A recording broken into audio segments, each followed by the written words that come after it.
जब सुलह हुदैबिया हुई तो अरब दो हिस्सों में बंट चुके थे, एक मुस्लिम और दूसरा कुरैश। हर कबीला चाहे तो मुस्लिम का साथ दे सकता है या फिर चाहे तो कुरैश का साथ दे सकता है, जिसमें अगर किसी ग्रुप पर हमला हुआ तो जिस ग्रुप का वो हिस्सा था उसे बदला लेने का हक होता। जिसमें से दो बड़े ग्रुप थे, बनु बकर और बनु खुजा। बनु बकर ने कुरैश का साथ दिया और बनु खुजा ने रसूल अल्लाह का साथ दिया। कुछ वक्त तक तो शांति बनी रही, लेकिन उसके बाद इस्लाम से फैलने वाली दुश्मनी ने दोबारा आग पकड़ ली। बनु बकर कबीले ने बनु खुजा कबीले पर हमला कर दिया। ये हमला रात के वक्त था और कुरैश कबीले ने फायदा उठाकर अंधेरे का उनकी मदद भी करी। यानी कि दो बड़े इस्लाम के दुश्मन ग्रुप ने एक कमजोर कबीले पर रात के वक्त हमला कर दिया।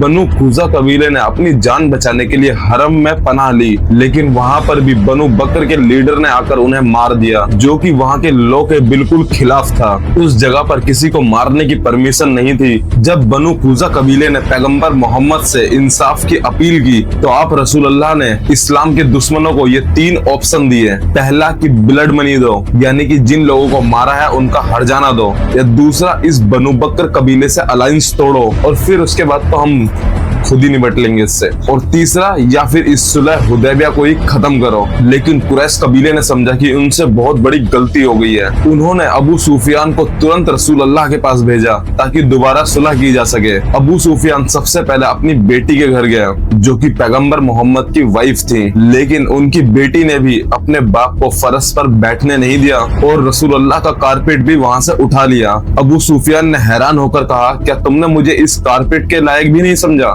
तो उन्होंने जवाब दिया कि ये रसूल अल्लाह का फर्ज है और आप एक नापाक आदमी हैं जो अपनी जुबान से मुकर गए। वहाँ से निकलकर अबू सुफियान ने रसूल अल्लाह से मिलने की कोशिश करी, लेकिन आपने कोई बात नहीं करी। फिर अबू सुफियान ने हजरत अबू बकर, हजरत उमर और हजरत अली से मदद मांगी, लेकिन तीनों ने ही मना कर दिया। वापस मक्का जाकर अबू सुफियान ने सारी डिटेल बताई, लेकिन मक्का वालों ने इस चीज को बहुत हल्के में लिया। उन्हें लगता था कि ये मुस्लिम आज भी इतने ही कमजोर हैं जितने पहले ये मक्का में रह करते। हम चाहें तो इन्हें इबादत न करने दें, हम चाहें तो इन पर नमाज पढ़ते हुए गंदा पानी या कचरा फेंके। और फिर मदीना में सबको ये बात पता लग गई, कुरैश यानी कि मक्का के लोगों ने ये सुलह तोड़ दी है। लेकिन रसूल अल्लाह ने अपना असली इरादा छुपाकर 8 लोगों की एक छोटी सी फौज दूसरी तरफ भेजी ताकि लोगों का ध्यान उस तरफ हो जाए। और यहाँ पर रसूल अल्लाह पूरी मिलिट्री स्ट्रेटेजी करते रहे, लेकिन इनमें से एक शख्स ने सीक्रेटली एक औरत के जरिए ये लेटर कुरैश को भेजा, जिसमें ये सारी इंफॉर्मेशन थी कि किस तरीके से रसूल अल्लाह मक्का पर हमला करने वाले हैं। लेकिन रसूल अल्लाह को पहले ही इस चीज की खबर मिल चुकी थी और उन्होंने हजरत अली को उस औरत के पीछे भेजा। उस औरत के बालों में छुपा हुआ लेटर मिल गया, जिसने ये लेटर कुरैश को भिजवाया था। जब उस शख्स से ये बात पूछी गई कि उसने ऐसा क्यों करा, तो उसने कहा कि मेरी फैमिली मक्का के अंदर है और मैं नहीं चाहता कि कुरैश मेरी फैमिली का नुकसान कर दे। फिर हजरत उमर ने गुस्से में कहा कि इस शख्स का सर काट देना चाहिए, लेकिन रसूल अल्लाह ने फिर भी उस शख्स को माफ कर दिया। तैयारी पूरी होने के बाद लगभग 10,000 फौजियों के साथ रसूल अल्लाह मक्का की तरफ निकल पड़े। अल अबवा नाम की जगह पर मुसलमानों का सामना अबू सुफियान और उसके 2 साथियों से हुआ। सोचो, जिनसे जंग होने जा रही है वो रास्ते में मिले, लेकिन इन लोगों ने पहले मुसलमानों को बहुत ज्यादा तकलीफ दी थी और बहुत ज्यादा मजाक उड़ाया था। इस वजह से इनका कोई भी वेलकम नहीं किया गया। हजरत अली ने अबू सुफियान से कहा कि रसूल अल्लाह के पास जाकर माफी मांग लो। अबू सुफियान ने हजरत अली की ये बात मान ली और उस टाइम पर रसूल अल्लाह कुरान पाक पढ़ रहे थे। फिर अबू सुफियान ने कुछ वर्ड कहे जिसमें रसूल अल्लाह की तारीफ थी और अबू सुफियान ने इस्लाम को अपना दीन कबूल करा, लेकिन ये चीज बहुत सीक्रेटली करी और वहां से चला गया। सफर जारी रहा। मुस्लिम फौज कंटिन्यू मक्का की तरफ आगे बढ़ती रही। कुरैश के लोगों को इस सब चीजों का पता नहीं था कि मुस्लिम फौज उन पर हमला करने आ रही है, लेकिन रसूल अल्लाह भी उन पर अचानक हमला करना नहीं चाहते थे और ना ही उन्हें अचानक से घेरना चाहते थे। इसलिए उन्होंने अपनी फौज को हर तरफ आग जलाने का हुक्म दिया ताकि मुसलमानों के दुश्मनों को ये चीज पता लग जाए और वो खुद फैसला कर लें कि उन्हें जंग करनी है या सुलह करनी है। हजरत उमर को रात की निगरानी का जिम्मा दिया गया।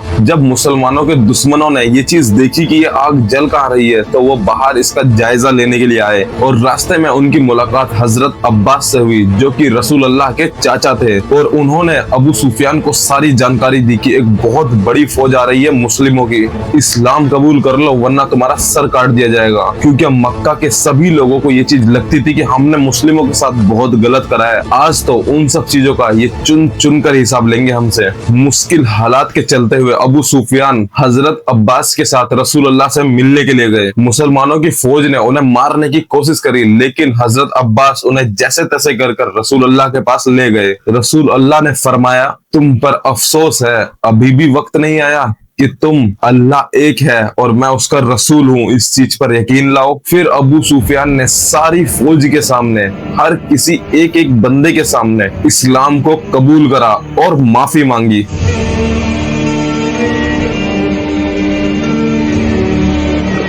हजरत अब्बास ने कहा कि अबू सुफियान को कोई ऊंचा दर्जा दें, क्योंकि अबू सुफियान को शोहरत बहुत पसंद है। फिर रसूल अल्लाह ने फरमाया कि जो अबू सुफियान के घर में चला जाएगा वो बच जाएगा, अपने घर में होगा वो भी बच जाएगा, और जो मस्जिद अल हरम में चला जाएगा वो भी बच जाएगा। मस्जिद हरम जहां बनु खुजा कबीले को कत्ल करा गया था। अगर रसूल अल्लाह चाहते एक एक दुश्मन को कत्ल कर सकते थे, लेकिन फिर भी उन्होंने माफी दी यहाँ पर, और फिर फौज आगे बढ़ने लगी। रसूल अल्लाह ने हजरत अब्बास से कहा कि अबू सुफियान को ऐसे मकाम पर ले जाओ जहाँ वो पूरी मुस्लिम फौज को गुजरते हुए देख सके।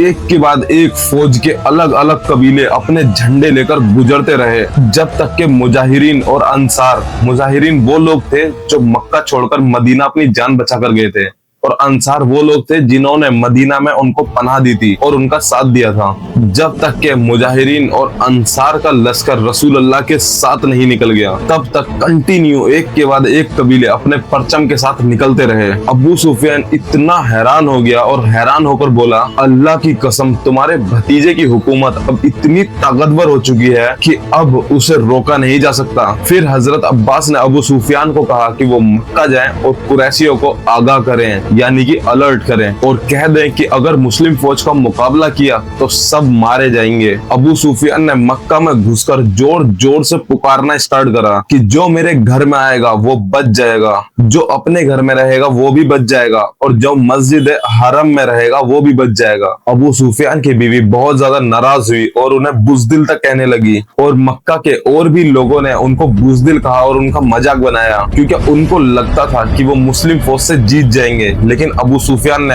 एक्चुअल में मुस्लिम फौज देखी थी, जिसमें से कुछ लोग घरों में छुप गए, कुछ लोग मस्जिद हरम में छुप गए, और कुछ लोग जंगलों में भाग गए। लेकिन कुछ लोग थे जो जंग का इरादा रखते थे, जैसे इकरमा बिन अबी जहल और उसी के कुछ साथी। वो सोचते थे कि हम मुस्लिमों से जीत जाएंगे। फिर रसूल अल्लाह ने फौज को हुक्म दिया, खालिद इब्न वालिद अपनी फौज के साथ दाईं तरफ से मक्का में एंट्री करें, अबू जुबैर अपनी फौज के साथ बाईं तरफ से मक्का में एंट्री करें, और अबू उबैदा अपनी फौज के साथ सेंटर से मक्का में एंट्री करें। और सबको ये हुक्म दिया गया कि किसी को भी मत मारना जब तक वो खुद ना लड़े। और हुक्म के हिसाब से मुस्लिम फौज लेफ्ट, राइट और सेंटर से मक्का में एंट्री करने लगी।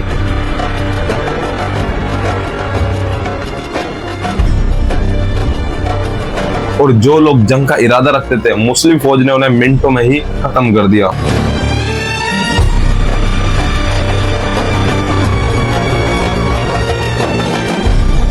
और मक्का के अंदर पहुंचने के बाद मुस्लिम फौज ने एक बहुत शानदार रसूल अल्लाह के लिए टेंट बनाया, जिसमें रसूल अल्लाह ने नमाज अदा करी, और फिर रसूल अल्लाह मुजाहिरीन और अंसार के साथ मस्जिद हरम में गए, यानी कि काबा के अंदर। मगर उस वक्त काबा के अंदर बहुत सारी मूर्तियां भरी हुई थी। फिर रसूल अल्लाह अपने लकड़ी के दम से उन पूरे बुतों को मुंह के बल गिरा रहे थे,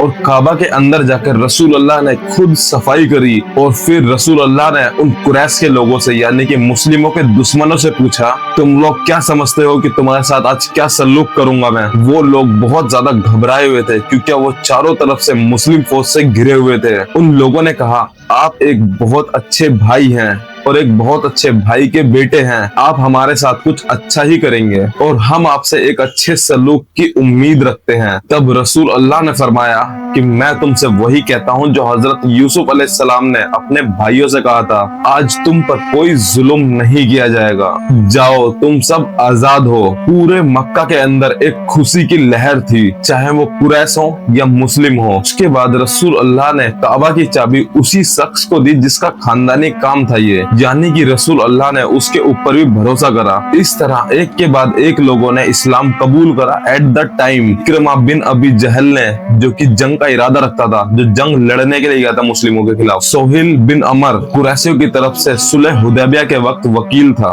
और ऐसे ही कई बड़ी बड़ी पर्सनैलिटियों ने इस्लाम कबूल करा।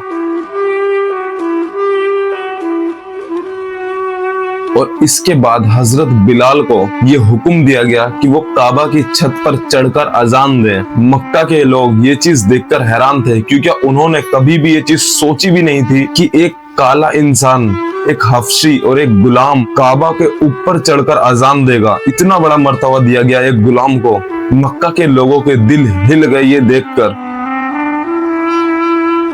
और ये एक बहुत बड़ा मैसेज था जो ये दिखाता था कि इस्लाम के अंदर कोई भी ऊपर और नीचे नहीं है। रसूल अल्लाह ने किसी से भी कुछ भी बदला नहीं लिया, चाहे वो इस्लाम के दुश्मन ही क्यों ना हो, और सबको आम आजादी दे दी। लेकिन क्या ये नए मुस्लिम सच में इतने काबिल थे जितने पुराने मुस्लिम थे, या इनके अंदर कुछ कमी थी?